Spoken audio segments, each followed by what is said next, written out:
Você sabia que houve um tempo em que as pessoas pagavam para observar deformidades de outras pessoas?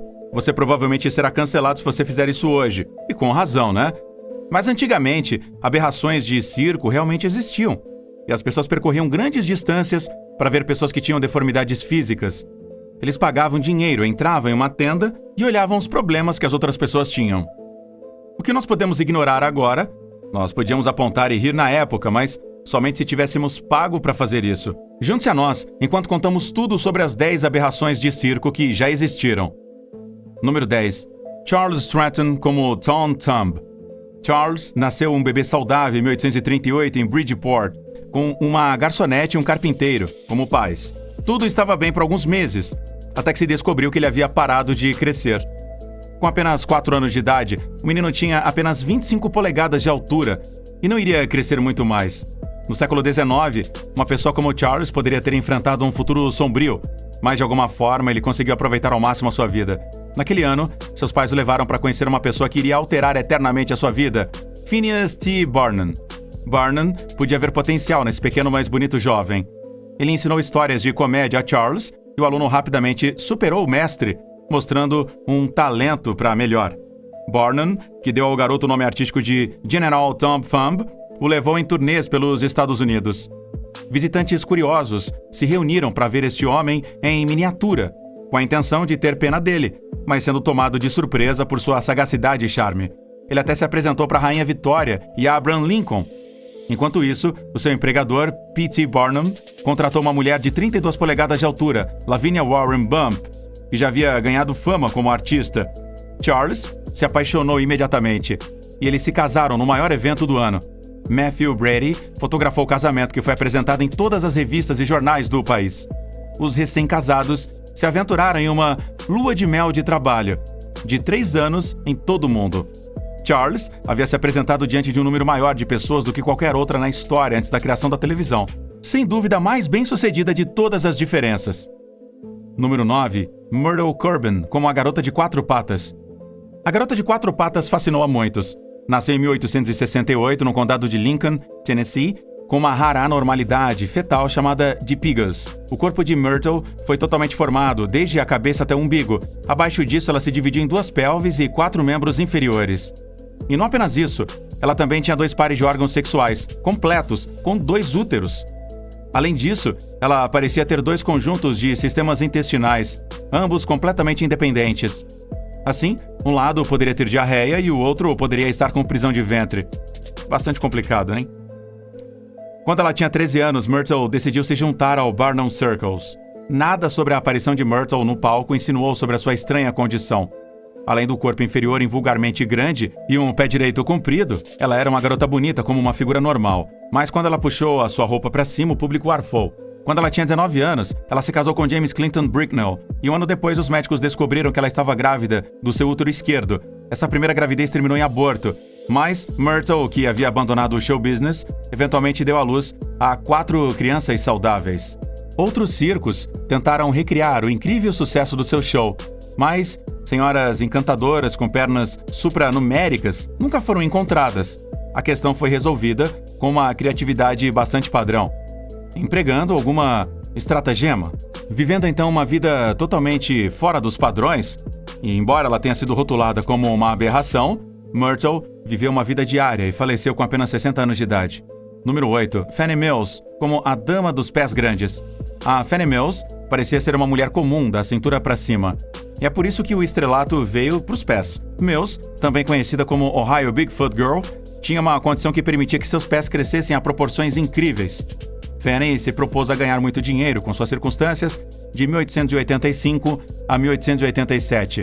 Ela se apresentou em museus de 10 centavos em toda a costa leste que apresentavam anomalias como bezerros de 2 cabeças.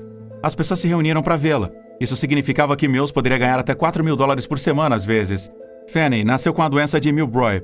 Esta condição, que afeta principalmente as mulheres, foi a razão do inchaço de seus membros inferiores. Os pés de Mills rapidamente cresceram para tamanhos inacreditáveis. A maioria dos relatos dizia que os seus pés tinham 19 polegadas de comprimento e 7 polegadas de largura. Diziam que ela usava sapatos feitos de 3 peles de cabra e meias feitas de fronhas. Apesar de Fannie Mills ter feito uma modesta fortuna com Ohio Bigfoot, ela ainda não tinha tempo suficiente para aproveitar, quando ela deu à luz a um natimorto em 1887 e a sua saúde começou a se deteriorar. Então, ela se aposentou dos museus de 10 centavos em 1892 e aos 39 anos, ela faleceu. Fannie Mills foi um subproduto do seu tempo. Confrontada com um problema médico mal interpretado, ela dependia de uma apresentação em museus de 10 centavos, onde ela podia pelo menos ser paga pelos olhares de estranhos. Número 7. O Homem Elástico, Felix Worley. Felix ganhou o apelido de O Homem Elástico por sua habilidade de esticar a pele e dobrar os dedos para trás e para frente. Felix podia realmente esticar a pele em cada parte do seu corpo. Isso foi devido à sua condição, a síndrome de Ehlers-Danlos, que faz com que a pele seja altamente flexível. Pele, articulações e paredes dos vasos sanguíneos são os tecidos conjuntivos do corpo afetados pela doença. A combinação torna a pele extraordinariamente elástica e pode se esticar a qualquer direção. No lado positivo, devido a esta condição em comum, ele pôde aparecer em muitos shows do Barnum e Bailey.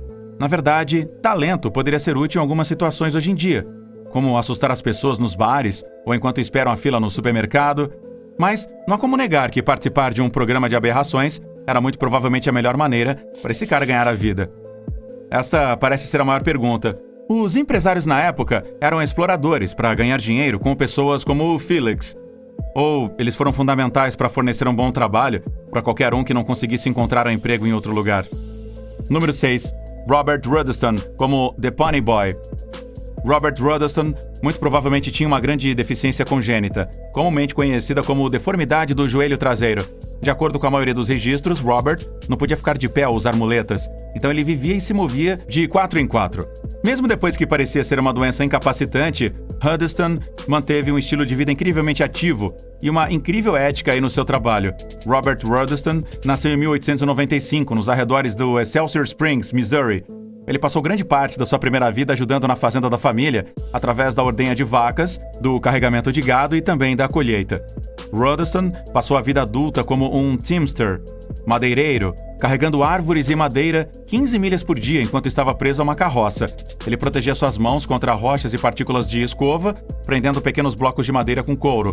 Devido a esse trabalho pesado, a sua força de braços e ombros se tornou famosa entre seus pares. Mais tarde, ele se tornou um artista do Texas, embora bastante respeitado.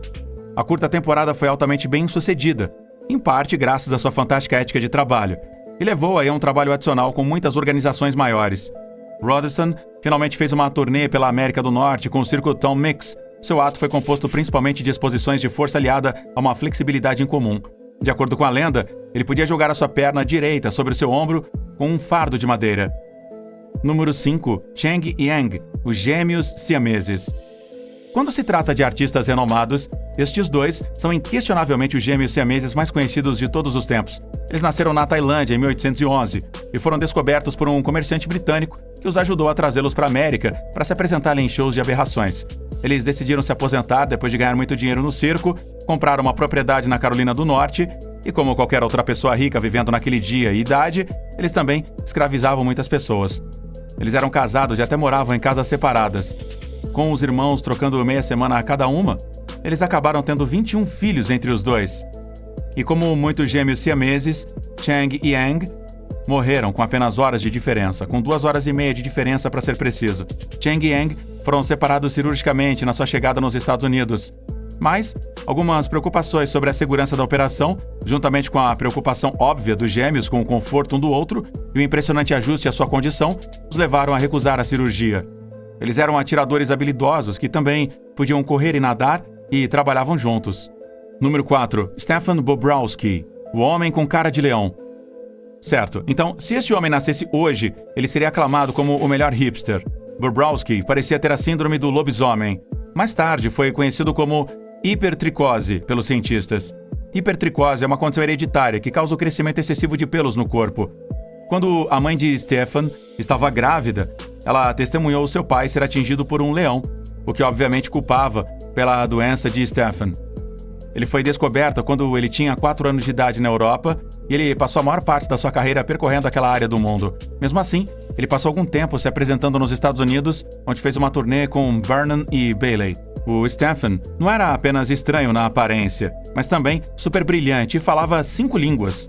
Quando falava nas ruas, ele estimava sua deficiência congênita e as perspectivas que ela lhe dava. E, quando pensamos nisso, foi uma perspectiva sábia e também otimista para ele. De acordo com um amigo, ele aspirava a ser um dentista, mas achou o trabalho de freak show mais viável financeiramente. Ele se mudou para Nova York em 1920 e rapidamente se tornou uma atração popular no Coney Island Dreamland Circus. Stephen voltou para a Alemanha e sucumbiu a um ataque cardíaco em 1932. Número 3. Isaac Sprague, como o esqueleto vivo. Isaac nasceu em 1841 e era a criança bem saudável da sua região. Seus pais notaram que ele perdeu peso dramaticamente quando ele tinha 12 anos de idade. Era muito cedo para um menino da sua idade mudar o seu metabolismo. E seus pais estavam ambos saudáveis, então eles não tinham ideia de que doença havia atingido o menino. Ele eventualmente parou de perder o peso por volta de 18 anos e acabou pesando apenas 19 quilos. Mas ele precisava ganhar dinheiro, então, em 1865, Isaac conheceu P.T. Barnum, que o convenceu a assinar um acordo por $80 por semana para fazer parte do show. $80 naquela época equivaliam a $1.300 hoje. Então, dinheiro decente por não muito trabalho, mas ao custo da humilhação diária. Apesar da sua condição, ele se casou e teve uma família, e até mesmo filhos saudáveis. Mas isso significava que ele teria que acompanhar um trabalho horrível para sustentá-los. Quando ele tinha 41 anos, Isaac foi diagnosticado com atrofia muscular extrema, causada pelo distúrbio que o mantinha magro. Por causa dos shows e da sua fama mundial, a comunidade médica se interessou pelo seu caso, a ponto de a Harvard Medical School lhe oferecer $1.000 para investigar o seu corpo após a sua morte. Alguns membros da família de Isaac revelaram que ele tinha vivido em extrema pobreza nos últimos 3 anos, sem ganhos de nada. Mesmo depois de aceitar os fundos da Faculdade de Medicina de Harvard, ninguém sabe o que aconteceu com o seu corpo depois que ele morreu. Até hoje ficou um mistério. Número 2. Mirin Daho, o homem invulnerável. Crianças, vocês já pensaram em colocar uma lâmina no peito de vocês? Não? Sim, o mesmo, claro. Mas, assim, tem alguém que quis. Miriam Daho. Ele começou a fazer isso na casa dos 30 anos, enquanto andava em bares de Amsterdã. Ele fez muito dinheiro ingerindo vidro e lâminas de barbear e permitindo que pessoas perfurassem o seu corpo com coisas. Então, como ele chegou até isso? Quando ele foi gravemente ferido um dia, a lesão não lhe causou dor alguma ou desconforto, e não teve nenhum impacto sobre ele. Ele acreditava que era invencível desde aquele tempo. Então, ele vagava livremente por bares e cafés, oferecendo às pessoas para tentar matá-lo com uma faca por dinheiro. Os médicos assistiam às apresentações de Daho várias vezes, e eles até ofereceram raio-x porque acreditavam que ele estava sob a influência hipnótica quando ele foi perfurado com uma lâmina no peito. A lâmina passou claramente através dos órgãos funcionais vitais, mas Mirin não foi ferido por ela, com base na sua condição. Apesar dos receios dos médicos de que poderia haver sangramento após a extração da faca, nada aconteceu com ele. Ele insistiu que ele tinha anjos da guarda dizendo a ele o que fazer. E um dia, eles lhe pediram para engolir uma agulha. Mais tarde, foi removida cirurgicamente, mas logo depois disso, ele foi encontrado morto devido a uma aorta perfurada. Nós não sabemos como ele sobreviveu todo esse tempo, mas não é preciso dizer, não tente na sua casa. Número 1. Suzy, como a garota elefante. Suzy, apelidada de The Elephant Girl, sofreu uma doença chamada ictiose. Na primeira infância, a doença da pele de Suzy foi expressa vigorosamente. A sua pele logo engrossou, ficando cinzenta e caindo também para propriedades visualmente bem complexas. Suzy também experimentou sofrimento emocional por ser ridicularizada e isolada de seus pares. Durante os dias de verão, enquanto as outras crianças brincavam na água, Suzy pressionou o gelo em seus braços para ficar frio, porque a condição da sua pele a impedia de suar. Ela não chorava enquanto as crianças apontavam e riam dela, não porque ela era forte, mas porque ela fisicamente não conseguia. Embora ela claramente não gostasse dessa situação, ela permitiu participar de alguns shows de aberrações nos anos 1920, apesar de ela ser tímida e não curtir muito se exibir. Tendo dito isto, ela foi um enorme sucesso e ganhou inclusive bastante dinheiro ao longo de toda a sua carreira. Ela até conseguiu emprego para o The Ringling Brothers, que estava no auge da indústria na época. Para as pessoas que participavam dos shows de aberrações, não foi desagradável ou intenso. A pergunta para eles é a seguinte: quanto eu vou ser pago para ser ridicularizado e gozado das pessoas? Eram pessoas comuns tentando, inclusive, pagar suas contas.